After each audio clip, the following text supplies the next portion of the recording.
दुनिया में रहस्यों की कमी नहीं है, इसलिए कुछ लोग ऐसे भी हैं जो ये जानते हैं कि दुनिया जैसे ही है वैसे कतई नहीं है। इसके पीछे किसी का हाथ है या फिर कोई और ही इसे चला रहा है। दुनिया को लेकर इनकी अलग ही थ्योरी होती है। यहीं से जन्म होता है कंस्पिरेसी थ्योरीज। दुनिया में बहुत सी कंस्पिरेसी थ्योरी मौजूद हैं। ऐसे ही कुछ लोगों का मानना है कि दुनिया में सीक्रेट सोसाइटीज भी मौजूद हैं, जैसे अमेरिका की इल्यूमिनाटी या फिर सम्राट अशोक के नवरत्न। कहते हैं कि ये सदियों से हमारे समाज में मौजूद है। चलिए आज आपको सम्राट अशोक के नवरत्नों के बारे में बताते हैं। पटना का अगम कुआं, जिसमें सम्राट अशोक ने अपने 99 सौतेले भाइयों की हत्या कर लाशें फेंक दी थी।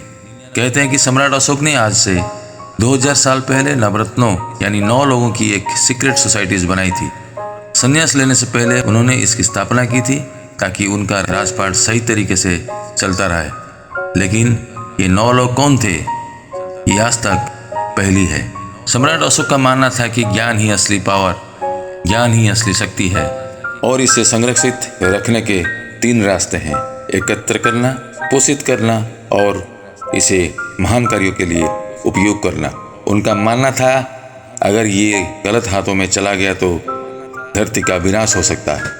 इसलिए सम्राट अशोक ने भारत के विभिन्न क्षेत्रों और विषयों के 9 सबसे प्रतिभाशाली लोगों को मिलाकर एक गुप्त समाज बनाया था। इसे ही द 9 अननोन मैन कहा जाता है। इसे ऐसे तैयार किया गया था कि अगर कोई व्यक्ति बीमारी या अन्य किसी कारण से मर जाए तो उसकी जगह कोई दूसरा विद्वान ले सके। विशेषज्ञता के आधार पर ये 9 विषय थे, जैसे propaganda, physiology, microbiology, alchemy, communication, gravity, cosmogony, light और सोशियोलॉजी। इन विषयों के भी अध्याय थे और इनमें ऐसे सब्जेक्ट्स को शामिल किया गया था जो विवादास्पद, रहस्यमय और निषिद्ध थे। उदाहरण के तौर पर इसमें यह भी बताया गया था कि कैसे एक शख्स को सिर्फ छूकर ही मारा जा सकता है। इसे मृत्यु स्पर्श कहते हैं। ऐसा माना जाता है कि जूडो भी इस कला के लीक हुई शिक्षा का ही विस्तार है। सबसे दिलचस्प बात यह है कि दुनिया भर के वैज्ञानिक, कलाकार और प्रभावशाली लोग हर समय इस सोसाइटी का हिस्सा थे। यही नहीं, कुछ लोगों का कहना है कि पूर्व राष्ट्रपति एपीजे अब्दुल कलाम भी इसी गुप्त समाज का हिस्सा थे।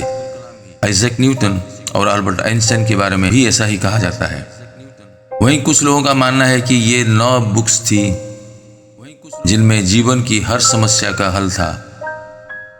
इनके जरिए समाज या राज्य में जो भी समस्या खड़ी होती उसे चुटकियों में हल किया जा सकता था। अब ये सच है कि नहीं ये तो पता नहीं, लेकिन समाज में ऐसे बहुत से लोग हैं जो इसके बारे में बातें करते हैं और इन्हें सच भी मानते हैं।